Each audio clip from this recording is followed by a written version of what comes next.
मेरे भैया आज ध्रुव जब सबसे पहले अपनी मौसी के पास में गए हैं, इधर जब धीरे धीरे समय व्यतीत हुआ है, श्री सुखदेव जी वर्णन करते हैं, हे राजन परीक्षित,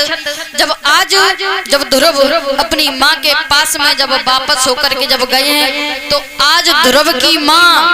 जब ध्रुव ने अपनी माँ से आज्ञा ली थी वन को जाने के लिए, तो ध्रुव की माँ इतनी रोई थी महाराज दादा, ध्रुव की माँ इतनी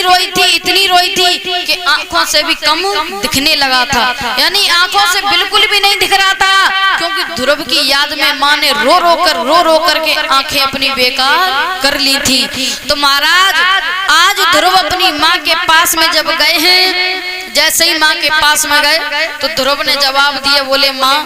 तो माँ को कुछ दिख नहीं रहा था, क्योंकि माँ आंखों से अंधी हो चुकी थी ध्रुव की याद में रो कर। तो आज ध्रुव ने क्या किया है, माँ को आवाज लगाई, तो माँ ने क्या कहा, माँ कहने लगी एकदम से